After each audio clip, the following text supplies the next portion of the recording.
Man, it's been crazy, but you don't really... The only time you really think about it is like when someone asks you about it, because you don't really have time. You're either like trying to sleep in the van or trying to sleep somewhere, like, you know, concentrate on the task at hand and, you know, get to the next town and try to play your best. So it's a pretty unbelievable feeling, you know. Some of the things are actually coming true that you've been dreaming about since you were like 8.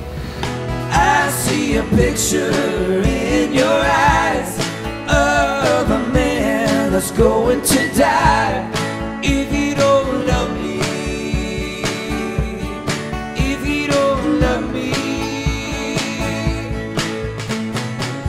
Tom Petty always says, like, he'll pick up a guitar and he'll play a chord, and if the chord doesn't sing back to him, then he puts the guitar down. We're kind of those writers too, not to compare ourselves to Tom Petty, but we don't sit down and like, wake up at 10 a.m. and say, we're going to work bright in the morning. You know, we're kind of like, it kind of just happens. If the spark isn't there, then we're not going to be like trying to force it. Then we go watch football or play Frisbee or something. I think it's cool that songs, they live on forever, whether or not you play them or not. There's songs that we've written, or I've written years and years and years ago, and then you bring them out of the drawer or whatever, and it means something completely different. You're older, you're hopefully wiser, you know.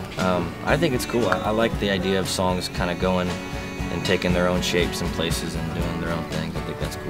It's like you don't think about driving your car, when you're pushing the pedals and everything like that. You just go and play, you know. After playing a million times, you know, you just try to do good, I guess. Hard Times is my favorite song to play live, though, because it takes you back to like that period of our lives where we didn't know what was going on with our band, our career. Like, there's no money, there's nothing. It's like, do I have to get a damn job again at the restaurant?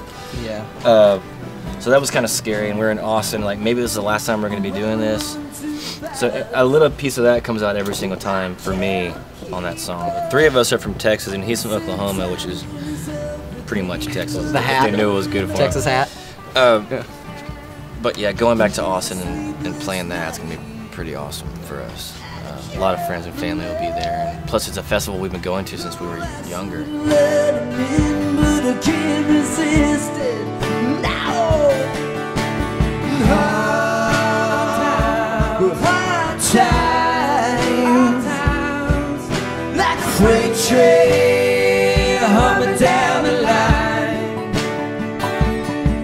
Yeah, touring with Willie was just one of the best experiences of our lives, I would say, wouldn't you? High point of our career. I think the biggest lesson we learned is that if we are so blessed in the future to have a successful, we're sustaining ourselves and doing really well and playing to our fans, we will strive to be a crew and band operation that's a family and that takes care of each other and the younger bands and like bands that are on the road with them, you know.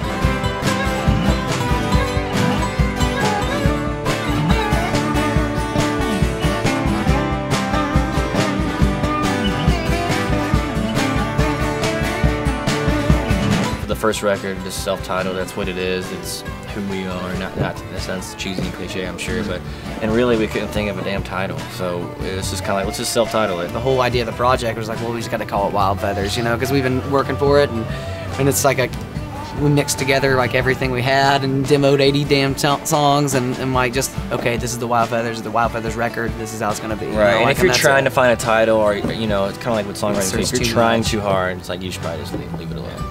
We've written probably about 2 records worth since we recorded this record. I mean, because you're writing songs all the time, or when you're used to it, it's just like kind of like a routine. Like, so you just, everybody, especially me, Tay, and Rick. I mean, you just have, we already had a backlog of 10, 20 songs of our own, and then we mixed together and wrote songs together, and then have that, and then, you know, it just keeps on building and building and building. So like for every song we play, there's 15 other that we never play. You know? A ton of shitty ones. Hopefully there's one good one every now and then. If we get one good one, we'll be all right.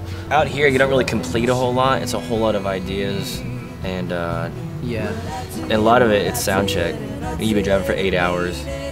You know, you finally get to go up there and do fun stuff.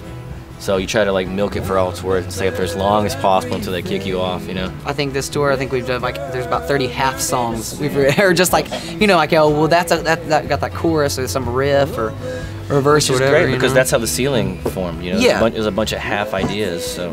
I bet before we do another record, we'll probably just have to take like 2 or 3 weeks to just, okay, what do we, I might take out the voice memo on the phone and I'm like, oh, there's this, and and just try to really just organize ideas. That's what we got to do. Yeah. I think Wilco's had an incredible career. I think everyone would agree with that. I mean, they've always been magically amazing musically, but every record just seems to me like it just gets better and better and better. It's like, how do you keep doing it?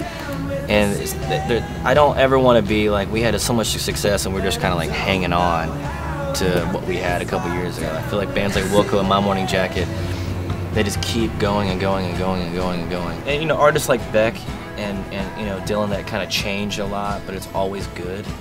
Yeah. You know, like we don't want to make the same record over and over and over again. We want to go different places and do different things and try different things. So, and hopefully we can do that successfully where it sounds good and it still makes sense and it still sounds like the Wild Feathers, you know.